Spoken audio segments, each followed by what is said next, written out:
Welcome to Season 8 of the Charity Matters podcast. I'm Heidi Johnson, nonprofit founder, lifelong helper, and your host. I've been interviewing modern-day heroes for over a decade with my blog, and I am so excited to share these inspiring conversations on our podcast. Join me as we learn the challenges and stories of innovators, entrepreneurs, and modern-day heroes who set out to solve the problems of humanity.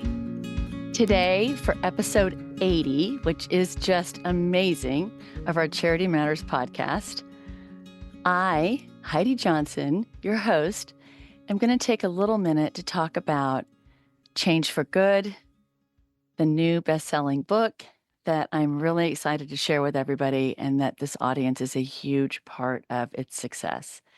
And to share really the conversation and the journey of how it came to be, a little life lessons, and kick off our Season 8 of Charity Matters. So thank you for being here, and stay tuned because Season 8 is going to be fantastic.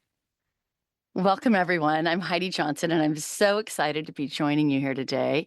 It's unusual for me to be doing all the talking, or maybe not so unusual for those of you that know me. But today I really wanted to take some time to talk about Change for Good. The transformative power of giving is the ultimate cure. And the journey of this book and the journey that we've really all been on together with Charity Matters and how it all came to be and really share kind of how this all happened with each of you. Because as you all know, everything leads to the next thing. We do one thing and something happens and it triggers. For me, it started with starting a nonprofit. From that, I wanted to know who nonprofit founders were and their story. At the time, there was no CNN Heroes or no People Magazine Heroes Among Us when we started Charity Matters back in the day, over a decade ago. And that journey led to collecting just the most incredible group of stories.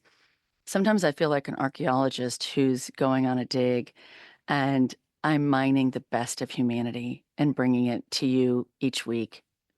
Because these people are truly angels among us, people who change their lives, give up their careers, make a radical U-turn to serve others. They're my inspiration, and I certainly hope that they are yours. And nothing gives me greater joy than bringing them and introducing them to you each week. So that's what happened is I collected all of these incredible, I would say, pieces of a quilt. I collected all these individual stories, and I wanted to put them in a quilt. I wanted to sew each piece together into one place. I had dreamt of a book for a long time, but it was not something I knew how to do or what it was going to be. But the nonprofit led to the blog led to the podcast, and the podcast led to the book. So what happened a year ago, literally about this week, in November, I was interviewing, you guys might remember, Cindy Witteman, who started Driving Single Parents, a nonprofit that provides single parents and also people leaving abusive relationships transportation. It gives them a car. I was interviewing Cindy, and she told me she'd written a number of books. And I said, I've always wanted to write a book. That is amazing. How did you do that? She's like, oh, I didn't write one. I've written 4. And she said, I'm part of this incredible publishing company called She Rises Studios, and they focus on women authors. And I said, oh, that sounds so fantastic. So she said to me after our interview and conversation, she said, they're doing a docuseries on 100 inspiring women. And I think you'd be fantastic to be in this docuseries. Would you like to be in it? I'd like to propose you. And I thought, yeah, sure. I would be happy to talk about myself and get videotaped, like easy peasy. Yeah, sure, that'd be great. So a week or two later, mid-December, I get a contract.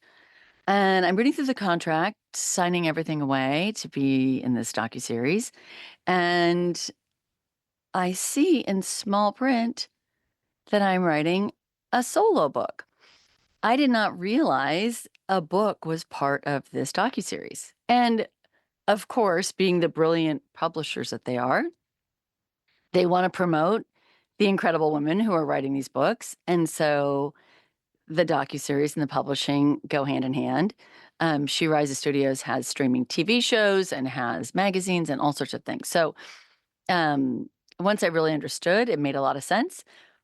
But like most things in life, I backed into this author experience.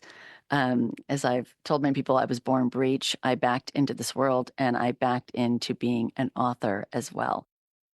It was not how I expected to do it. Oftentimes, when I'm setting a goal, I set the goalpost, I figure out how I'm going to achieve it, and I go. And in this situation, the goal was kind of set for me. So I sign everything away. I agree I'm going to write this book. And in January last year, 2024, this year, I met with a publisher and they said, Heidi, what are you going to write about? I said, oh, I'm going to write about philanthropy. I'm going to write about all the incredible people that I've met, and I'm going to write about the life lessons I've learned from these nonprofit founders, and I'm going to bring all these stories together. And what was so scary and crazy is the publisher says, "Okay, well that's fantastic. I love that idea, but that book will probably need to come out in October for the season of giving." I said, "Oh, okay." So they said that means your book is due in July, and it was January, and I've never written a book. And I didn't realize how fast that pace is, but it was pretty fast. So, the beautiful thing is the publisher gave me deadlines, goals, monthly calls, check-ins, and said, "Don't look back. Keep writing, keep going. You got this." So that's what I did, and I began to write, Change for Good. And really the thesis of the book is that service is a silver bullet.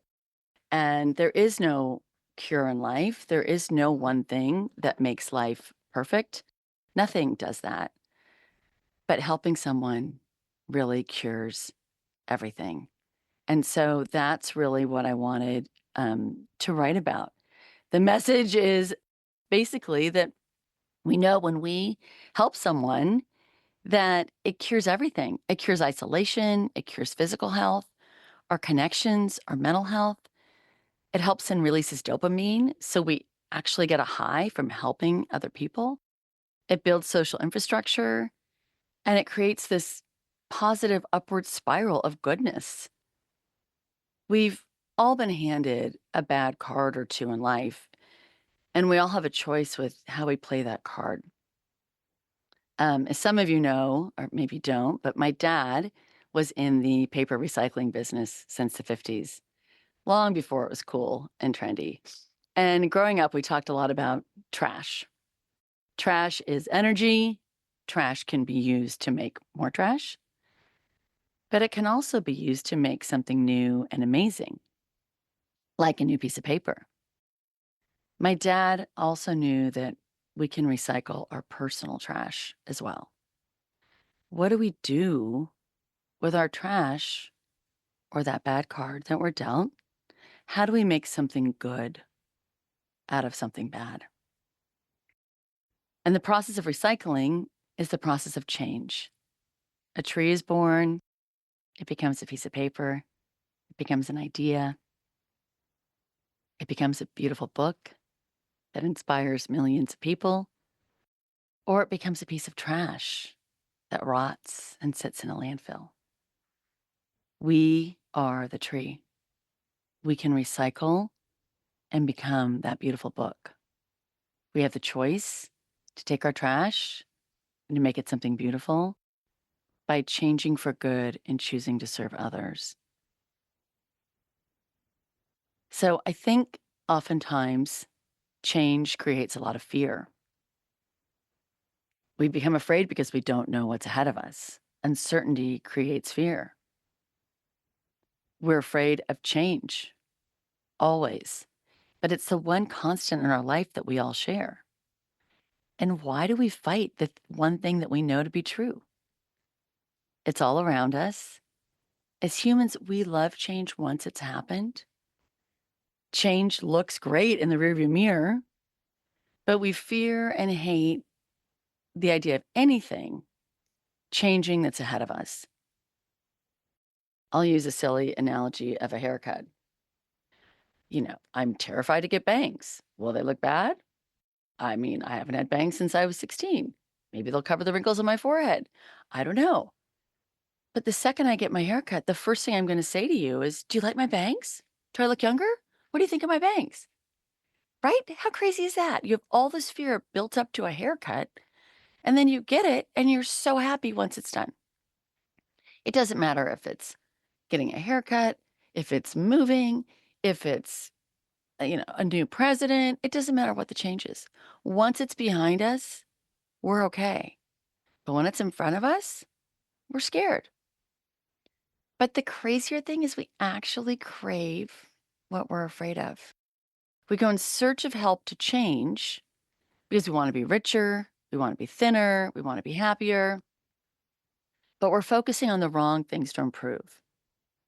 Yeah, sure, I'd love to change my hair, but why aren't people looking for real change? For change here in your heart, for change for good, for change for helping others. Some people believe that change comes in teeny tiny increments, like that book Atomic Habits. But being from Los Angeles, I believe that change comes in huge earthquakes and tectonic shifts that take us down. But those earthquakes are our opportunity for growth. My earthquake, as you all know, came November 9th, 2002. The phone call that came in the middle of the night to tell me about the accident that killed my mom and my parents' friends and almost took my dad. My life and so many people in this room's lives changed on a dime forever in that moment. But what came out of this enormous loss was a rebirth. You cannot have an earthquake without a city, a new city. And almost a year to the day of that accident in November 2003, I had that opportunity and that rebirth with a group of friends to create a nonprofit that was born the same week the following year, providing chaplains of all faiths at CHLA. And to learn more about that, read chapter 4 and 5. Have to get the shameless plug in. But what I know from this journey and what I share in the book and what so many people that I've interviewed have shared is that service healed me in unimaginable ways. And it not only has healed me, but it's healed almost everyone that I've interviewed and that you've met on this podcast. It took that incredible loss and turning that pain into purpose, of turning that trash into something beautiful. Would I do anything to have my mom back? Of course. But knowing that tens of thousands of children and families have had chaplains by their bedsides for the past 21 years has given me such peace and created a legacy that I know my mom is a small part of. When our one short and precious life comes to an end, no one's going to talk about your banks. No one's going to talk about your bank account. No one's going to talk about how you look. They're going to talk about how you made people feel, who you helped, how you lived, how you made the world better through your kindness and your love. I am not a perfect example of this, but the hundreds of nonprofit founders that I have interviewed are. Their stories and lives are in this book, and their examples of how to live and how to give. This is what we should all be focusing on because this is what really matters. There is no silver bullet for life. If there was a silver bullet, it would be helping another person. It is the one and only thing we can do to affect change for good. So 22 years ago this month, my life changed forever when I lost my mom. But so much good has come from that loss. 21 years ago this week, we launched a nonprofit. A year ago this week, I met my publishers. And right now, I'm here talking to you about my best-selling book. Life is precious. Life is short. We need to learn to use it well and to use our beautiful lives to change someone else's, because it's the best thing we can ever do to change for good. And each of you listening to this podcast have changed my life in incredible ways. And I am so grateful to all of you. I wanted to read just a little bit from the book. And this is the first time I've done that. So I'm gonna read a little bit from the first chapter. And the quote begins, chapter 1. The quote begins from Madonna, because I'm an 80s girl. No matter what you did, no matter who you are, no matter where you come from, you can always change and become a better version of yourself. Chapter 1. If you could change the world, would you? What would you change? Would you eliminate war, hunger, illness, suffering? Of course. We all would if we could. But how? How could I change the world? The thought is so big and so overwhelming that it shuts us down. What could I possibly do? I am just one person. But what if I told you that you have the power to change the world, to make people's lives better, to improve your own in the process? Would you want to try? My hope is that the answer would be yes. Change for good is about the journey that each of us must walk in our own unique way. It's our life's mission to find out why we're here, what we care about, and how we want to make the world better. It is living a legacy life and not a resume one. Do we want to be remembered for our careers or how we made people feel? What values do you have that you want to live out?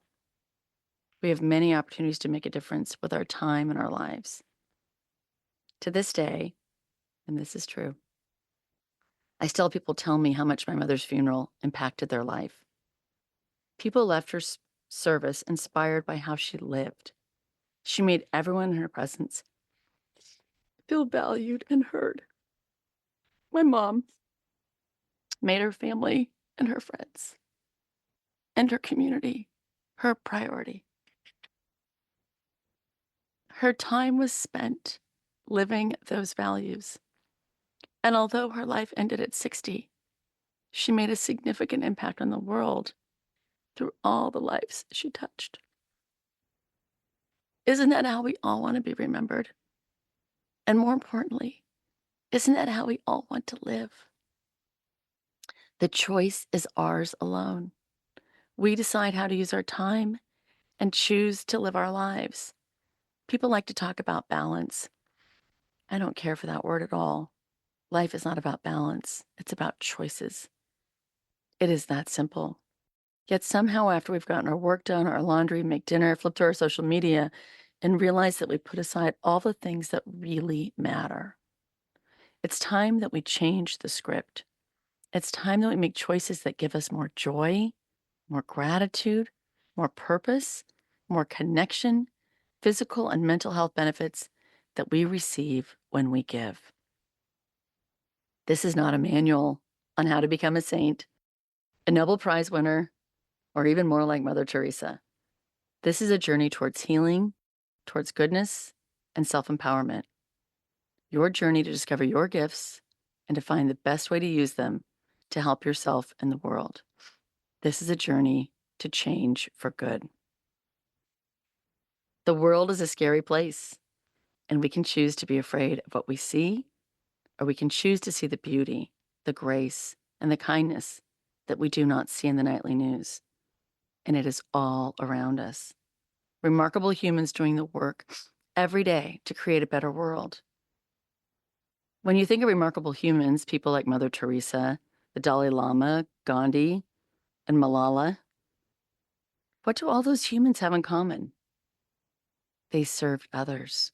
They used their gifts to help others. With over 8 billion people on this planet, there are way more than only 4 good ones.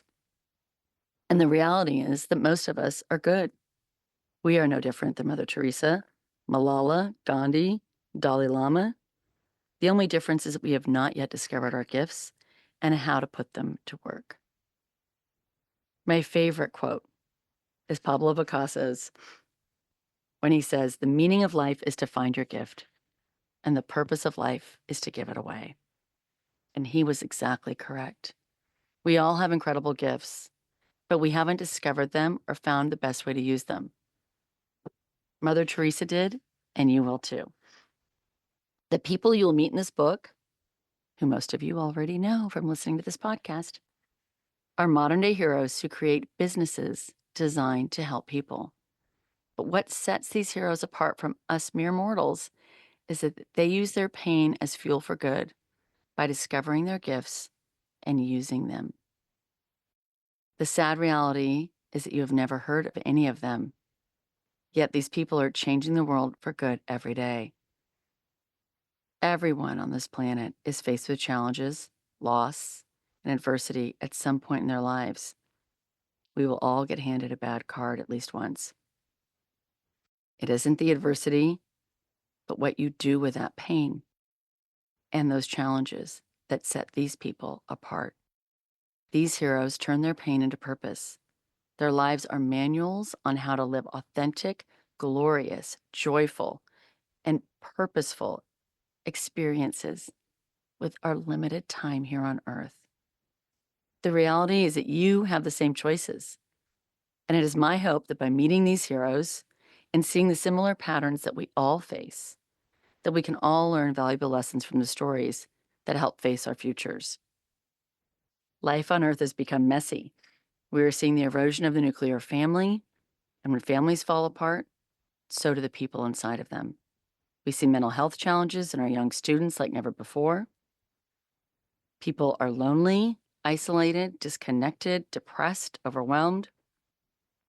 We are seeing people who no longer have the safety and support of family turning away from religion, community, and connection.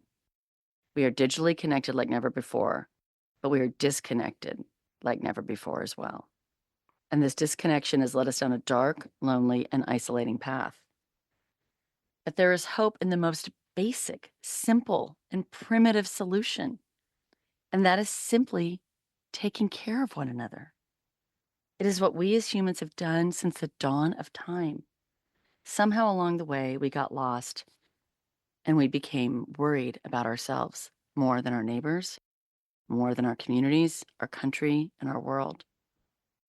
There is not one silver bullet that cures all of our challenges, helps us overcome all of our insurmountable obstacles, makes us physically healthier, and supports our mental health. But the closest thing we have to that silver bullet is service. We have the ability to help one another in little and big ways, and in the process, heal and help ourselves. How do I know this? Because I've walked this journey. And when tragedy struck my family over 20 years ago and turned my world upside down, it shattered me. And the process of digging out from that loss felt insurmountable. I was overwhelmed, lost, and saw no clear path forward. But slowly the signs began to present themselves. The obstacles became hurdles to leap over. My confidence became stronger with each challenge that was overcome, and my gifts became clear in the process. Grace, gratitude, and love all became a life of purpose through service. Service to others has healed me in remarkable ways. The butterfly came out of the cocoon, and yours will too. The process of metamorphosis is one that we all must endure to survive and ultimately thrive. Each journey is unique. We all have pain on our journeys, but how we evolve from that pain is what makes the process of healing and changing remarkable. For the past 20 years, this journey has healed me, connected me, and lifted me, and I am not alone. I am not a missionary, Peace Corps worker, a saint, or even close. I've been described by some as a combination of a Catholic schoolgirl meets a salty sailor. And I do have a really bad potty mouth. Sorry. There is definitely no halo here. This is not a story of redemption. This is a story of evolution. I have but one life to live, and my story is not a model of purity, piousness, or sainthood, but rather it is a story of becoming, of serving, and ultimately a story of faith. It is my journey of believing in God, in myself, and in the service of others is the ultimate change for good. So that's a little bit of chapter 1. And I have to say, the response to the book has been remarkable. It's amazing that it has become a bestseller in 5 categories on Amazon. People are loving that the book not only has each chapter, but it has reflection sections. So at the end, because I love to journal, at the end of each chapter, there's a couple questions that we'll ask, like on the chapter on gratitude for finding your purpose. We'll ask you, think of a time you helped someone. How did you feel? How did you feel when you were volunteering?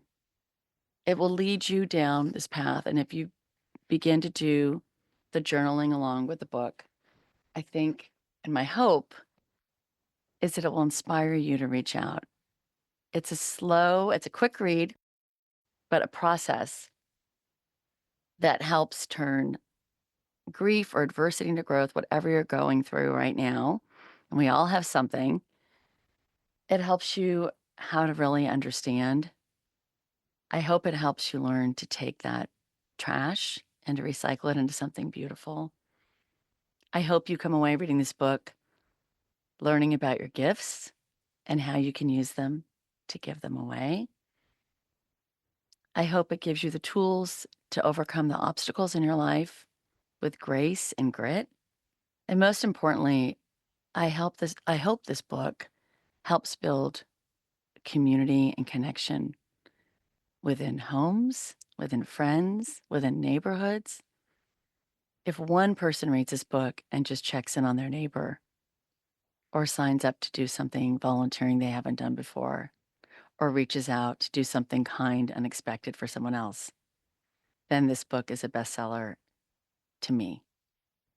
That's what success is to me, is rebuilding our social infrastructure, rebuilding our families and our communities with one small act of kindness at a time.